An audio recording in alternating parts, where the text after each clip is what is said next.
Alors, dans les tables des matières, ce qu'on voit souvent, ce sont des points de conduite. Donc, est-ce que j'ai encore mes pages qui sont affichées là, avec mes exemples de tables des matières? Des points de conduite, ben oui, typiquement ce genre de choses. D'accord, on a des points qui relient l'entrée avec le numéro. Ces points de conduite, ici, ils les ont fait différents suivant qu'on a affaire à une entrée de premier niveau ou de second niveau, mais on peut aussi faire en sorte qu'ils soient tous identiques. C'est un choix, c'est vous qui relookez votre table des matières comme vous voulez. Donc les points de conduite.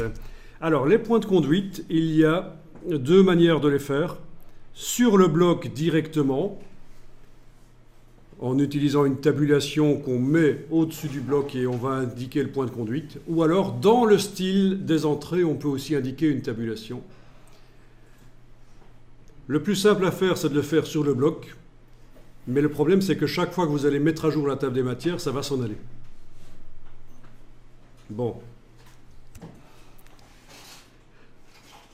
Alors, on va faire cette première méthode tout en sachant que chaque fois que je vais faire la mise à jour de la table des matières, les points de conduite s'en iront, il faudra que je revienne les remettre.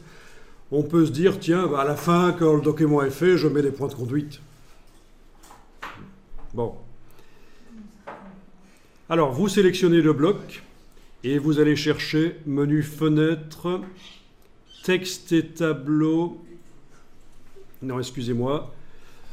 C'est dans menu texte. Où est-ce qu'elles sont? La tabulation, voilà. Menu texte, tabulation. Tiens, dans le menu fenêtre, elle s'y trouve pas en fait. Ou alors elle se trouve quelque part bien cachée.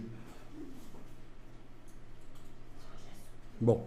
Allez, menu texte, tabulation.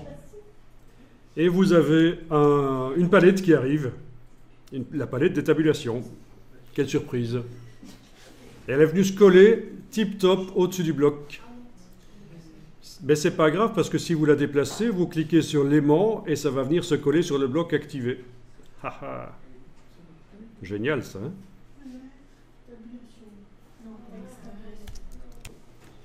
Alors, vous avez ici point de conduite qui est indiqué. Ben, vous pouvez mettre un point. En général, c'est ce qu'on met. Vous cliquez. Ah oui, il faut d'abord cliquer pour mettre une tabulation, en fait. Je m'en doutais. Vous cliquez d'abord ici pour mettre une tabulation. Et puis, vous indiquez un point.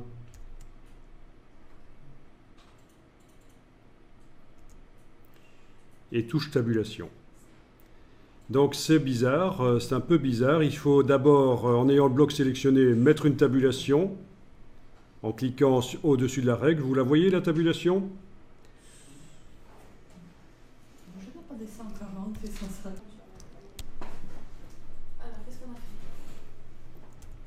On met un point ici, on enfonce la touche tabulation sur le clavier pour sortir du cartouche dans lequel on vient de mettre le point.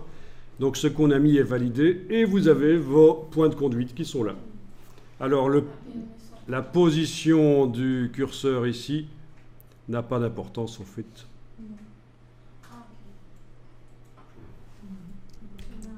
Le problème c'est que chaque fois que vous allez faire une mise à jour de la table des matières, menu page, mettre à jour la table des matières,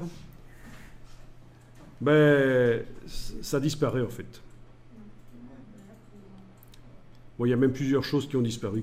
Alors, je retourne dans page table des matières. Je vais réindiquer cette fois-ci à nouveau pour les deux entrées que je veux une tabulation de retrait à droite.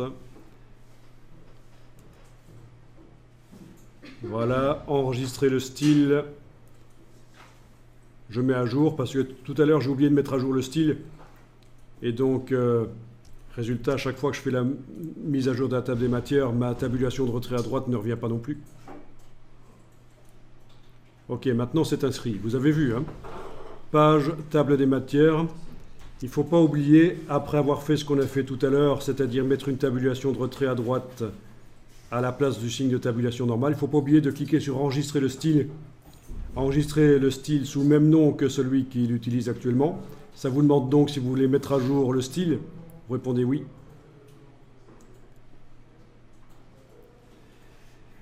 Et sinon, voilà, si vous voulez mettre les points de conduite à un certain moment, menu texte tabulation, cliquez au-dessus de la règle, mettre un point dedans, touche tabulation, c'est fait. Le problème, c'est que chaque fois que vous faites la mise à jour de la table des matières, ça s'en va. Bon. Donc, soit vous le faites à la fin, vraiment, quand le document est prêt à être exporté en PDF, soit il faut faire l'autre méthode qui consiste à mettre les points de conduite dans les styles des entrées ici.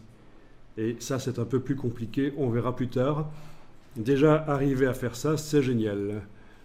Jusque-là, c'est déjà une table des matières qui a un aspect que vous allez pouvoir vraiment contrôler pour que ça ressemble à quelque chose, comme vous voyez. Comme on fait le point, oui, il faut faire taper quoi? Tabulation?